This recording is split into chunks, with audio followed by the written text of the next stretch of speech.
A biblical perspective on life, culture and current events. This is 2020 on Vision. Hey, what do you think of when you hear the words social toxic contagions?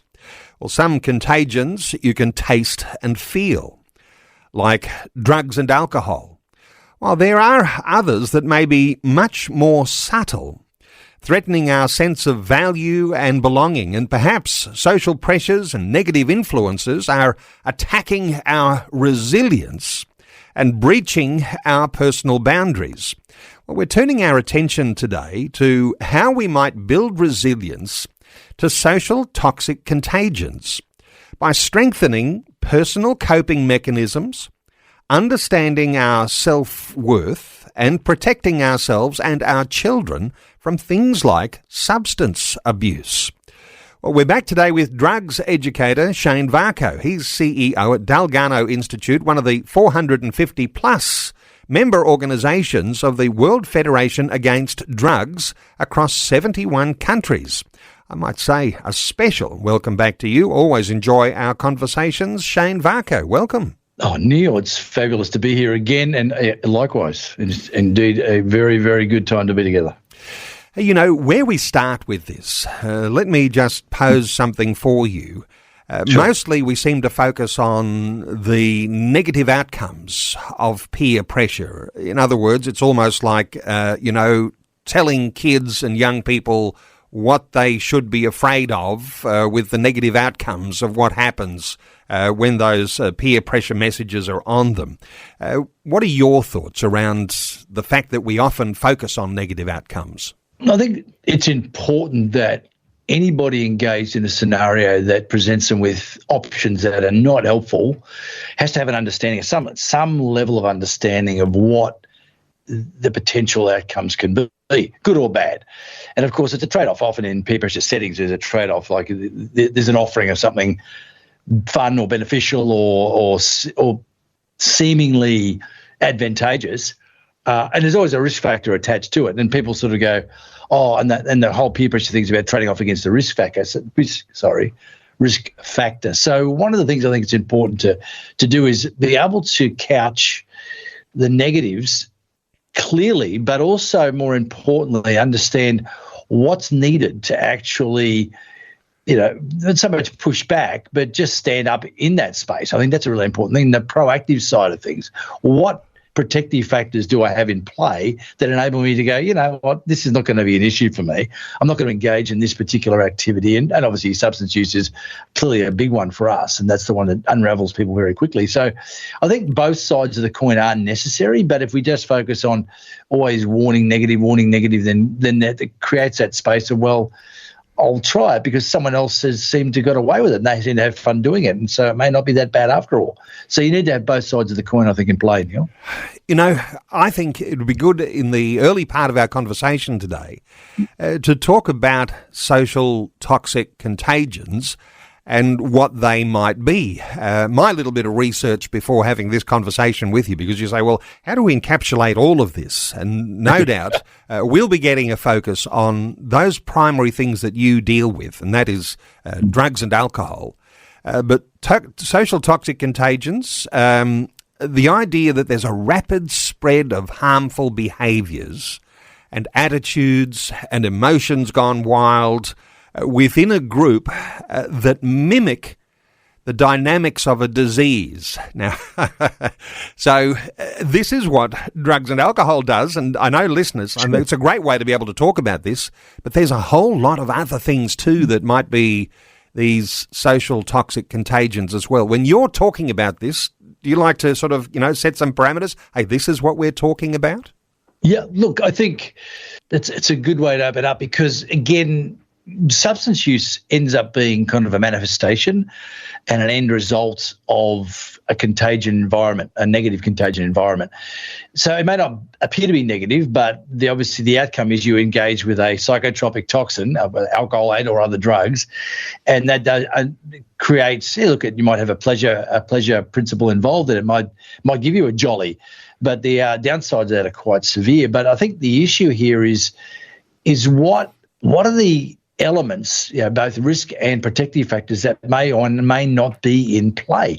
And that's the key issue here for a lot of people. They don't understand that their agency as a person, their capacity as a person, because they've not been given the parameters or boundaries that help them understand, well, this is who I am, this is how I want to be, and I'm going to be shaped by things that I choose to be shaped by, not simply be pressured into a mold by an environment that I find myself in. And I think that's where the social contagions, the negative social contagions, because there are both sides of this coin. There are the positive social contagions and negative ones, and they enable us to make better decisions about what we're going to allow into our life and what we're going to allow to express in our lives, and for the betterment of not just short term but long term. And I think that's one of the other key issues in here at the moment. In the immediacy of the adolescent brain, for example, I mean, we talk about the. I don't want to get into the full science on this right now, but there's a common argument that's kind of now become a meme in culture, Neil, and your listeners will probably understand this, that, all teenagers rebel. It's just normal. It's the way it is. Teenagers rebel. It's part of growing up.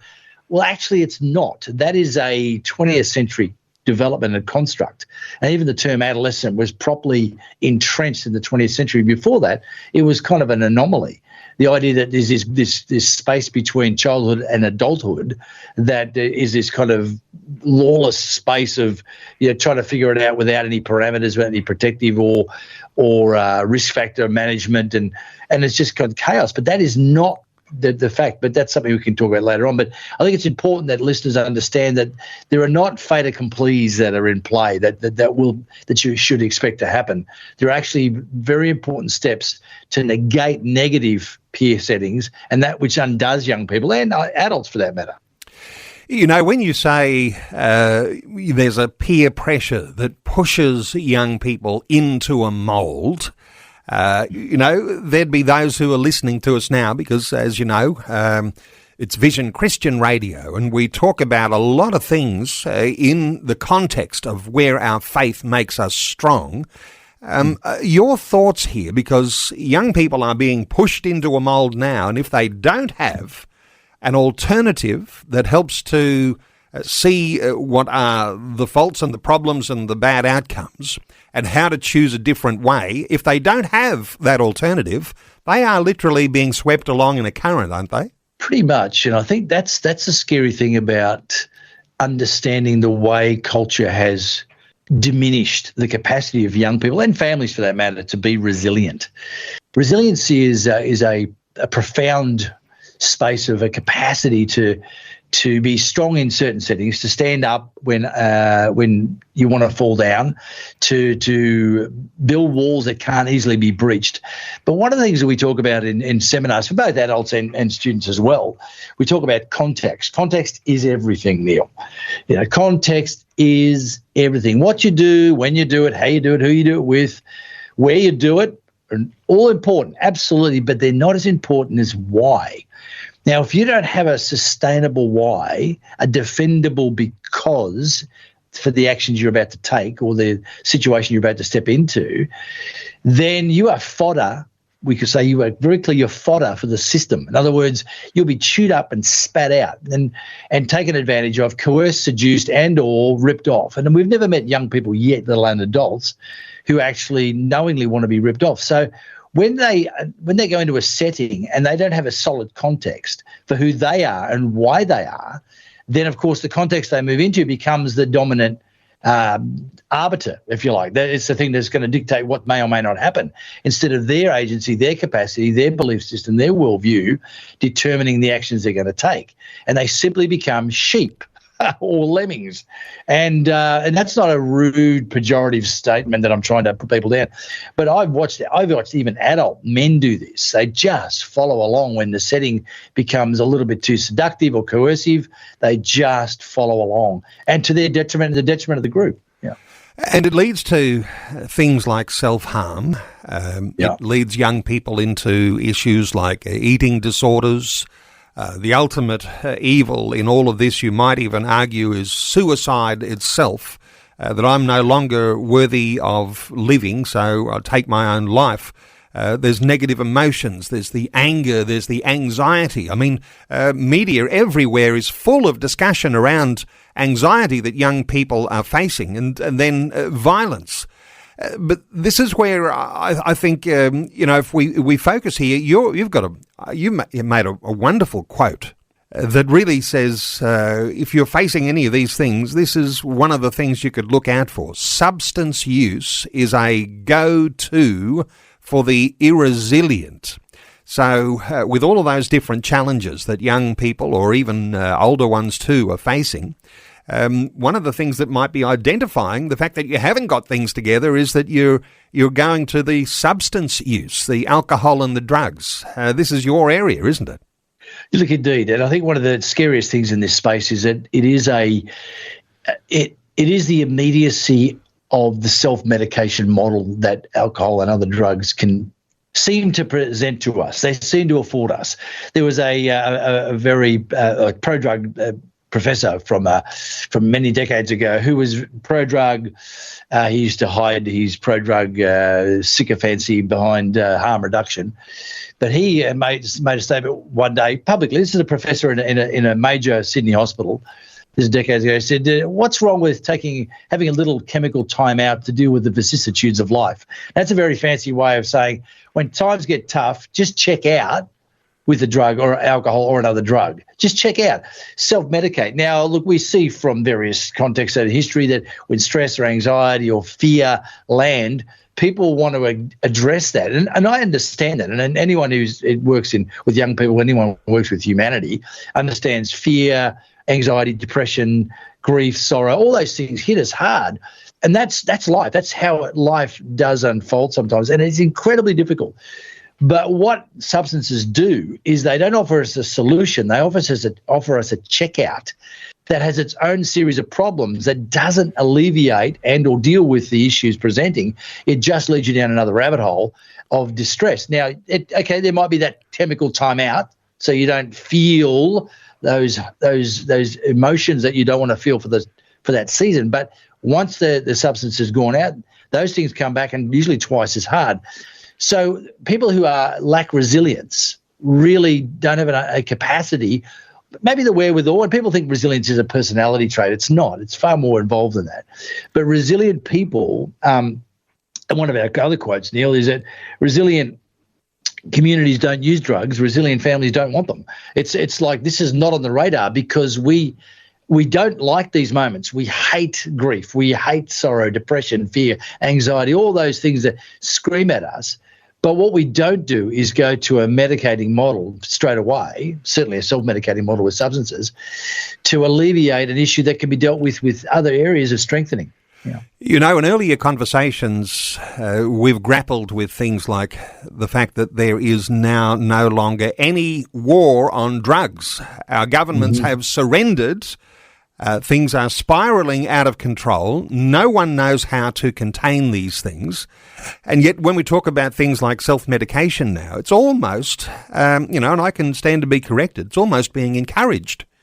So whether it's legal, whether it's illegal in the push for marijuana to be decriminalised, it already is in some states and territories, but to be legalised. And then prescription drugs, it's a little bit like, you can find some relief, get self-medication because the government has given up on any way of having any war on drugs that really is, one of the big social contagions. Yeah, indeed. I think the war on drugs ended, in 1985 in Australia when we adopted the harm minimisation platform. And I'm not saying that's a bad platform. I'm just saying what we did then is accepted. In 1985, there was an acceptance that substance use was part of our culture. Not a good part, it was agreed, but it is part of it, and we need to manage it better than simply ignoring it or saying don't do drugs. So they created the harm minimisation platform, which has we talked about this previously, 3 key pillars, and harm reduction, which was supposed to be the last resort pillar for those caught in the tyranny of addiction to stay alive while they exit drug use. Now, harm reduction quickly took hold. Now, what's happened since 1985, the war of drugs ended, but now in the last 5 to 10 years, we've had a war for drugs using that very tool, which is supposed to be a protective tool, and using it to normalise drug use. And what you said before is spot on. So governments are now in a place where people are jumping into self-medication. They're told by certain actors in the sector that this is, again, normal. It's not that bad. We can manage the damage, which we are not, and that spiralling damage that's being done by the engagement with substance use continues to create its own maelstrom. Because an addictive substance, clearly, this is just common sense, that is engaged with to deal with a problem that might interimly impact that symptom, but then only comes back worse, but also adds an addiction component or a dependency component to your regime. So you've got a double whammy. I've got an anxiety or a depression that only goes away when I use a drug, and I can only feel better when I use the drug because I'm addicted to it or dependent upon it. So then you've got this spiral, and of course the ability to develop resilience is undermined completely until that person hits absolute rock bottom and it's a mess. And by that time, there's a lot of other attending issues that are causing harm. Now, this is no longer, again, I'll just correct you on this, we don't no longer have a war against drugs. We have a war for drugs. And we've got some very bad actors promoting this. And just to give you an indication, I attended an online summit with a university from another state talking about the medical cannabis use. So get this, it's the only drug, like medically prescribed drug, that has no dosage rate and you can smoke it. Now, no other medicine you can do that. This is done, and it's not the real pharmaceutical grade medicines. In fact, there's only 4. These are now just self-medicating under the guise of marijuana. And it's appalling. We're not saying marijuana doesn't have medicinal capacities. It does, but under pharmaceutical grade, proper clinical trials and dispense pharmaceutical grade medicines via GPs, properly trained GPs, this should happen, but it's become a free-for-all. And again, another backdoor that's basically saying, look, whatever makes you, here's the key, I'm going to get to the point, whatever makes you feel okay is okay. I feel better. The analgesic culture, to quote the great Dr. John Smith, the analgesic quote, I feel better, but I'm only getting worse.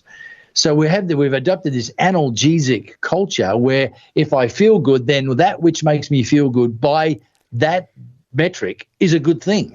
So this is where we're spiraling down now, and young people are picking up on this. Okay, well, people say marijuana is medicine, I'll take it for my anxiety. And even the guys that are doing this research and doing the follow-up on these surveys on the medical cannabis love affair were saying there's no clinical evidence that it works for anxiety or for pain. But that's the 85% of what it's used for is for pain or anxiety. The very things that it doesn't fix, doesn't remedy, and we would argue from the science that we engage with makes it worse. So you can see this addiction for profit model cascading into just chaos and people being absolutely undermined by this, but they feel better, Neil. And so this felt need to, I feel better, so it must be good. This is 2020 with Neil Johnson, helping you make sense of life, culture and current events from a biblical perspective. 2020 on Vision Christian Radio. Our conversation is about building resilience against social toxic contagions. Our special guest is Shane Varcoe, CEO at Dalgarno Institute. He is a health educator around drugs and alcohol. Our talkback line is open on 1800 316 316. Send us a text on 0447 488 316. If you'd like to engage with our conversation, a question, a comment, your own scenario that you'd like to run by our guest. Hey, let's talk resiliency here because we can talk about the problem, and there's a lot to talk about as a problem, but I know that there'll be listeners who are saying, you know what, this is where we're at, our children or our grandchildren. How do I actually, turn over a new leaf and create an environment where that resiliency is going to be obvious and our kids are going to be able to resist these sorts of social toxic contagions? What do we think about with resiliency here? Well, resiliency is, look, some young people have or some people for that matter, have if you like, a personality predisposition that makes them confident, strong, able to say yes, no. They kind of got a good idea of who they are. It's usually emotion-based or sensate-based. They've got this sense of confidence, which is wonderful and great. But unfortunately, that's a luxury a lot of people do not have. And I'm one of those people. I am not naturally resilient. I'm a very fragile soul. I've made that very clear in many settings. And despite the evidence to the contrary. My resiliency does not come from a personality trait or confidence or whatever. And those things, again, not in any way denigrating those qualities. They're wonderful, and if you've got them, that's fantastic. It's just a wonderful asset to have. But resiliency is something that's developed, it's taught, it's learned, and it's engaged with. And in a society that keeps offering, this is one of the problematic issues, Neil, is in a society that keeps saying, we have a pill for this, we have a quick fix for that. If you just do this, a hack, using that TV series Body Hack, we can find a hack that I can shortcut, discipline like weight loss or exercise, or, I want to get strong, I want to build my body mass and muscle mass. Well, can you give me a pill? Can you give me? Is there an app for that? And the bottom line is there is activity that has to be engaged in and discipline that's part of it. Now, all of this, getting to the point, all of this is modeled, and I think in a culture, and this is where it's really powerful, and parents have more weight than they realize. If you're modeling to your children from day one, and if you haven't done it previously and you've messed up, you can start right now. You start a new model. You demonstrate what you want to see happen in your family, in your children. Not about telling them what to do. It's showing them and instructing them and walking with them in doing it. So you've got principles, you've got motivators, and you've got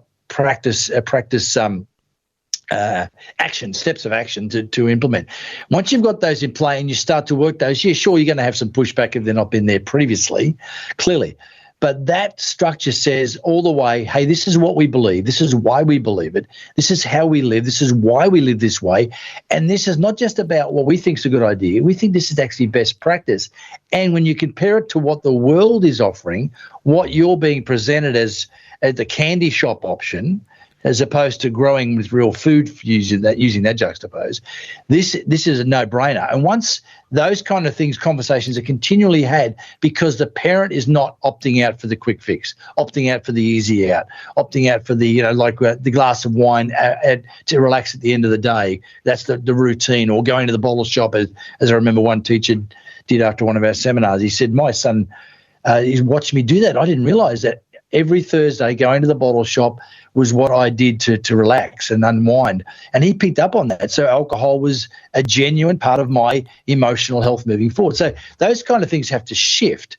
But once you've got good principles, and again, sustainable principles based on sustainable, leverageable worldviews, then that's a key issue for helping build resiliency into your young people.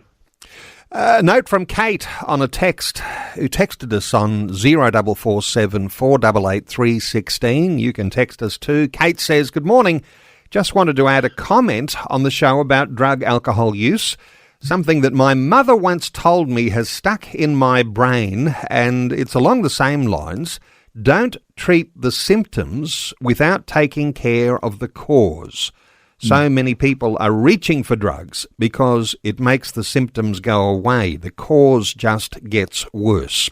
Thought or two from Kate. She does agree with those sorts of sentiments you're delivering too. Yeah, thanks, Kate.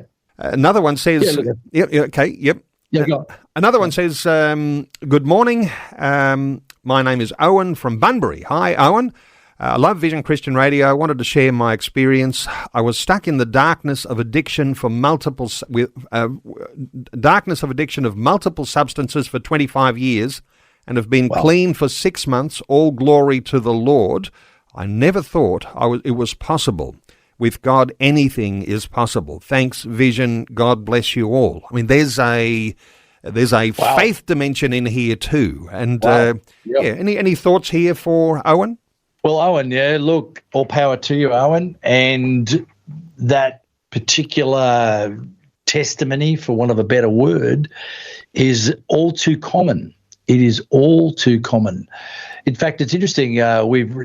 We presented a paper at the United Nations in Vienna in March this year, basically looking at the synergies and the similarities between prevention education, prevention processing for substance use, and recovery.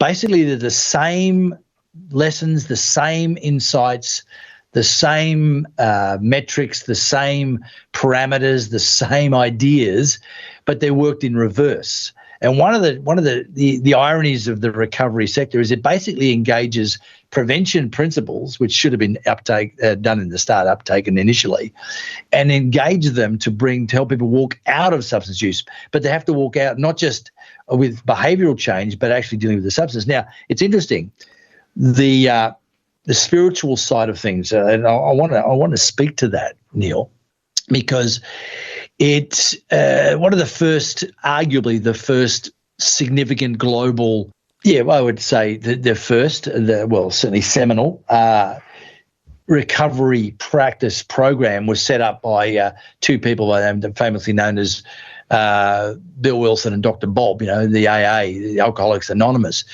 One of those gentlemen was a Christian, one of them was not.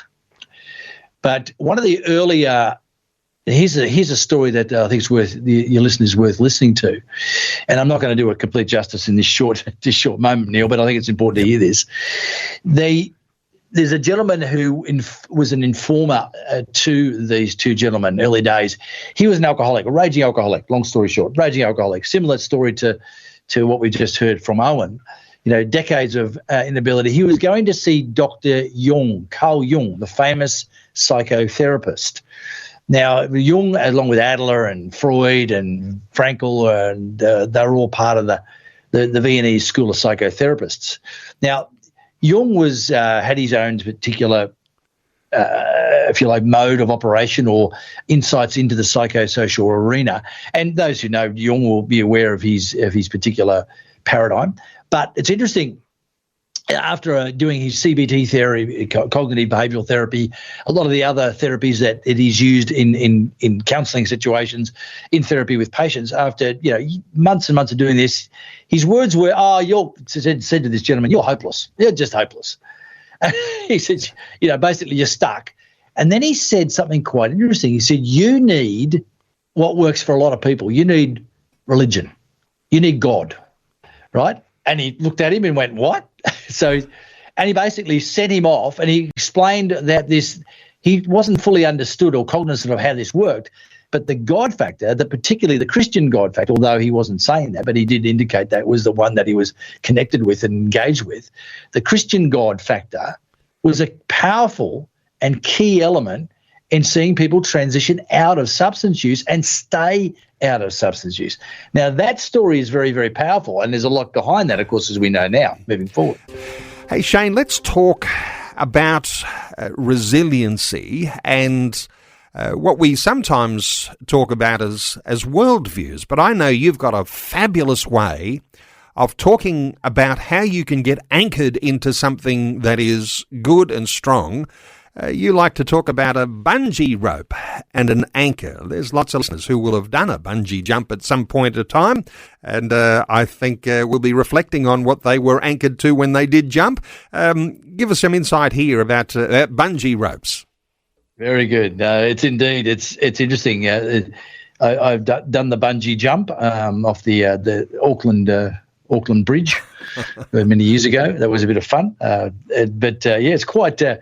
It's quite frightening. In fact, one of the things we did a long time ago now at Dalgarno Institute, because this is a very much part of alcohol and other drug education, it's about building resiliency, because supply requires capacities and vehicles that enable a person to resist the demand for drug use. So I don't need this. As I said before, resilient communities don't use drugs, resilient families don't want them. But yeah, bungee rope. We talk about resiliency as a bungee rope, and it's like it doesn't stop you from falling. One thing about a bungee rope is it doesn't stop you from falling.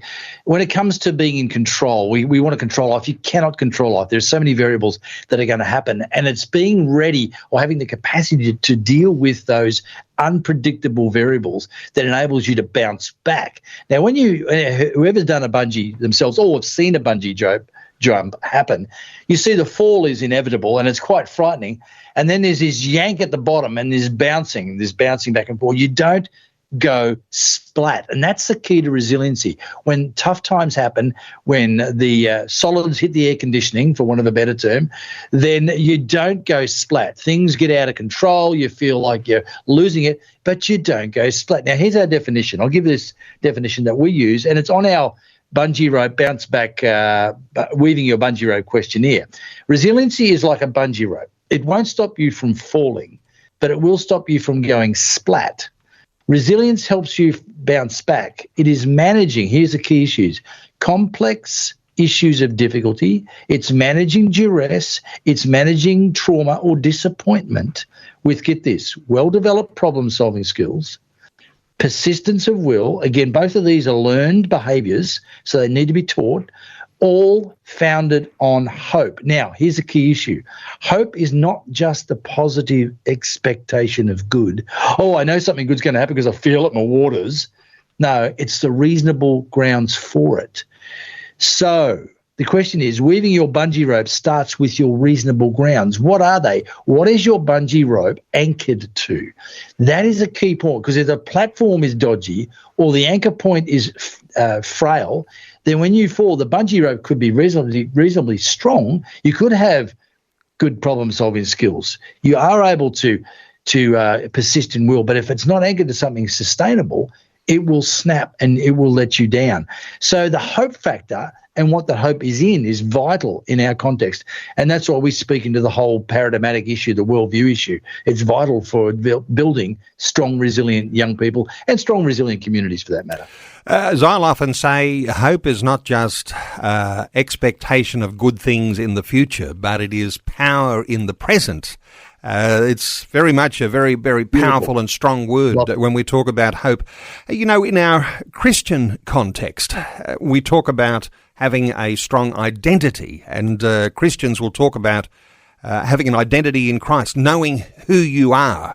There's power in being a child of God because you know He's got your back and you're not being conformed to the patterns of this world. But there's some other things too that we'd talk about in a faith environment, and that would be things like having a support system that's around you. And Christian communities are a little bit ahead of the game. If you're not a part of a local church, you're probably missing out on the sort of community that can be around you.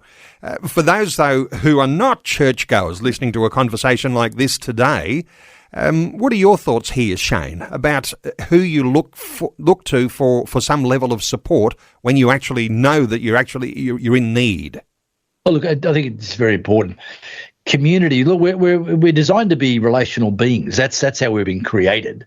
It's not some sort of haphazard thing. We do better together in good, proactive, protective environments. We do badly together when we're in risk embracing, toxic, unhelpful environments. It's just the nature of the creature. But one of the key issues here is finding that sense of community is really, really powerful. And I liken community is vital, absolutely vital. Cannot overstate it. It is imperative. But I like it to scaffolding. It helps keep your building up, but it's not the foundation. It's important to have people to go to talk with. But as you mentioned before, Neil, the Christian community, or the church, if you like, has got a number of things going for it. It's interesting, two of the world's leading sociologists whose work, her textbook was used, it came in and out of fashion, in and out of use in most major universities globally, where the two sociologists were Bainbridge and Stark. Then they wrote a book, I think, called Religion, Deviance and Social Control, and looking at the whole idea of, what behaviours, what helps manage behaviour in society well, and more importantly, not just controlling societal behaviours, but actually helping people flourish in society and be the best they can be. Anyway, they identified basically, I'll give you the 4 quick things that they identified. There's a lot more going on than these 4 categories, but I'll just give them for the sake of your listeners. The 4 were, you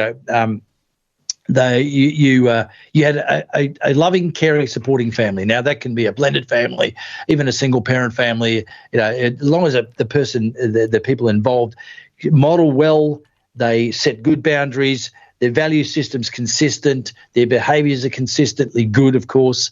They invested in their child, they invested in their education, they invested in time and spending time and leisure with them. They model to them, they instruct, all that stuff, right? Secondly was being involved in good education. And education is really important, not just, and I use a Comenius's education model, the father of arguably the best education practice going, panpsychism. He said it's all of education, not just learning stuff, knowledge and info and get it in your brain and learning how to do a task and get a job. It's understanding how things really work and why they work and how it works in the context of life. So education was vital. Get this, the third one they said was vital was community involvement in community groups. Sporting clubs were incredibly valuable in this space. They found sporting clubs gave community, they gave a little bit of purpose. But the difficulty with sporting clubs is that there's a level of performance capacity that enables you to be involved or not involved. And once your performance diminishes or your capacity to give at a performance level that's required of the club, then your involvement shifts. So that's limited. But what they found was young people involved in communities of faith, they're the ones who had really strong resiliency-based patterns because they had it wasn't just performance-based or activity-based. But then the fourth one, I think this is the most powerful one of all, was meaning, sustainable meaning. Bainbridge and Stark said they found for all their studies and all their engagements in community-based enterprises, when a group had sustainable meaning, they could withstand even bad education, even a bad parenting environment, and a lack of community. That could actually hold them. But all four together were incredibly valuable for building resilient, strong, productive, well-measured, healthy individuals and communities. You know, I had a whole bunch of things listed that were coming from solidly our Christian and biblical perspective on those things that make us resilient. And those sorts of things that you mentioned there, Shane, very much contained within the idea of certainly having the purpose. When you're talking about sports clubs and giving kids a sense of, training and being ready to compete, and you're looking to win at the end of the year. You're wanting to win the competition. The role models, that family, and where do you get role models if you haven't got a good family? Well, that's where the challenge is for so many people. But those families though that have got some things together, and you can adjust what you do to be a good role model. That's what discipleship is about, isn't it? About how we actually see others who are doing something that is good and worthwhile, and being able to see those people as role models, that we might be able to have something to look at. There's another one, though, that I've got on my list that you didn't have on your list. And that is a thought of getting moral clarity. Because, even with drugs and alcohol, as you'll know, there's a competition going on in our hearts and minds. Is this all good? There's one narrative says it's all okay, is what we've been talking about today. And there's another narrative says, oh, this is actually dangerous and this is bad. The thought that there would be some moral clarity and how you get that moral clarity, you've got to come to a point where you say, there's good things and there's bad things, and I'm going to draw a line between the two. Is this part of what you need to get resilience? You have to know what's good and what's not? I think that's a really important distinction that needs to be recently raised, but measured and looked at if you're going to develop not just capacity but agency. And I think this is where the issue is in identity. I'm trying to figure out who I am, so I adopt a fad, a fashion, a flavour, a formula to try and fit into a setting and look a certain way. But that's not identity, that's image. And I think identity is far more significantly attached to meaning and purpose. Now, a lot of people find their identity in their purpose, but of course when their purpose evaporates, so does their identity. A lot of aging men find that when they retire, their identity was in their job or their task, what they performed. And nothing wrong with that, but if that's what your identity is anchored to, once that evaporates, then who are you? And then you start looking to alleviate the distress and angst that can come from that identity crisis or that existential crisis. So it's interesting when you talk about moral, and there's moral psychology, there's positive psychology, and both of these look at the spiritual arena. And it's fascinating when you want to find a place to get anchor points for what you decide is good or bad. And this is really important. And I won't go into a recent study done of 125,000 students in Illinois around substances, but the bottom line is the knowledge that drugs were bad was the biggest protective factor going. That's important. So the fact that some things are bad has to be identified, and we kind of intuitively know that unless our environment tricks us and deceives us, and that's important. Now, what I like to go back to is to a very old monologue, arguably by the greatest history maker that ever lived on the planet. He made a series of statements. He said, if you listen to my advice on how to do life and do it well, I'll tell you what that person's like. They're like a person who builds an amazing 3-story mansion, 20 rooms, a theatre room, a gym room, a sauna and spa room, 6 bathrooms, 12 bedrooms. It's fantastic. And they build it on a solid rock. And when the storms come, not if, when, they beat against that house and it stands. It's shaken, it's rattled, it's stirred, but it doesn't collapse because it was built on a solid foundation. And this same history maker made this statement. He said the same breath. He says, but if you listen to my advice on how to do life and do it well, but you ignore it and completely disregard it, I'll tell you what you are like. You're the same person who can build an amazing 3-story, 20-room house, gym room, sauna room, spa, 6 bathrooms, but you build it on sand. And when the storms come, not if, they beat against the house and it collapses for one reason only, not because you lack capacity, not because you lacked innovation, not because you lacked motivation, but you had no foundation. And this is the key issue to everything. Bungee ropes, resiliency, worldviews, what is that solid rock foundation? And are you willing to bet your life on it? I think that's a key issue, regardless of what philosophical paradigm you want to embrace. Is what you are subscribing to, building on, wanting to launch from, wanting to anchor to, is it solid? Is it immovable? Because if it's not, then why would you invest in it? Why would you bother? And that's one of the reasons why irresiliency is growing, because there's no anchor points. We're losing those anchor points, and the challenge for every listener to a conversation like this today, as you're thinking of your own family, you're thinking of your children, small children, growing up into teenagers and young adults, what anchor point do their bungee ropes actually anchor to? Because, while we talk about the drugs and alcohol as the go-to for the irresilient, I suspect the sorts of principles we're talking about today are across a lot of the modern social contagions, the ones we haven't really even got into talking about. But we've been talking about substance use and abuse. But there's a lot of other contagions that we might be thinking these same principles apply to, like the hypersexualized media and the influencer culture that our children, young people particularly, are very influenced by because this is the only world they know. The cancel culture and online shaming, these sorts of social toxic behaviours that go on.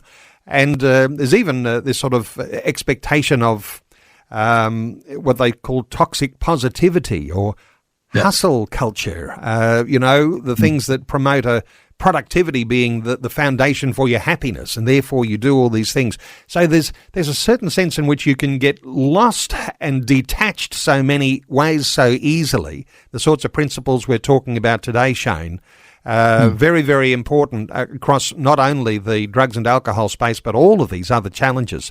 Hey, I want to ask you about World Resiliency Week. Sure. Now, it's coming up. You've got some resources that listeners can take advantage of. Tell us about what you've got going. Indeed. Look, we launched World Resiliency Week, World Resiliency Day 3 years ago, or 2023, and this is our third, obviously, event, and it's getting bigger every year. It's a global platform, and we've invited a lot of partners. We have just over 40 partners, I think, now involved, and from all over the world, with different settings, different disciplines, different perspectives, but they're all on about helping people become resilient, building better, happier, healthier, stronger, safer lives. So it really is an important platform. And what we've done this year, look, there's resources there you can access anytime. It's www.worldresiliencyday.org or .com or .com.au, whichever one you want to throw in there, you'll get that. But basically, you have last year's campaign, which is quite significant, the Faces of Resiliency. This year, we're really focusing on flipping the script. It's called Telling the Truth and Flipping the Script, getting away from the toxic contagions that are undermining and unraveling society, and particularly young people. It's aimed, if you're 15 or 55 is our mantra, you can get something from this website. There is a weaving your bungee rope questionnaire. So what we basic questionnaire on resilience that you can go through yourself and give it an idea of how resilient you may think you are. It's not an exhaustive questionnaire. It's not a big one, but it is legitimate and it is evidence-based. And it'll give you a little bit of an indicator of where you might stand in your resiliency metric. But then there's some resources that you can look at, and we're going to have resources from all sorts of disciplines. We've got life coaches, we've got academics, we've got scientists, we've got doctors, we've got educators, all sorts of things that'll be available on that platform during the week. And there's a video platform, there's a song, actually a theme song this year by a wonderful young artist. So anyway, all those are there, but they're resources that are free of charge, easy to access and download. Okay, well, you'll be able to get that at worldresiliencyday.org, you mentioned. I mentioned the Dalgarno Institute website too. No doubt there'll be links between all of these, dalgarnoinstitute.org.au. You've also got the No Brainer website, which is just full of so many good practical ways of dealing with some of the challenges we're talking about today, nobrainer.org.au, and I think you can subscribe there and get the regular newsletter updates. You can also check out the YouTube channel for Dalgarno Institute or No Brainer, and there'll be some great resources there. So fabulous things for families to be able to get this resiliency happening for your family when you're facing these real challenges. Shane Varcoe is CEO of Dalgarno Institute, 450 plus member organisations around the world now. It's growing in influence and undoubtedly this time of year too, there's probably financial needs. I'm not sure what your financial needs are, but I'll tell the listeners, maybe you need some support too, Shane, always as well. Happy to receive that. Always, Neil. Okay. I know, often there's a gladness that I mention these sorts of things, particularly this time of year. Shane, thank you for taking some time to share your, these are deeper and I think listeners will recognise the value of the insights they've heard over this past hour. But thank you so much for sharing those with us today on 2020. Oh, look, always a pleasure, Neil, and it's a joy to spend time with you, and thank you for the opportunity. Thanks for taking time to listen to this audio on demand from Vision Christian Media. To find out more about us, go to vision.org.au.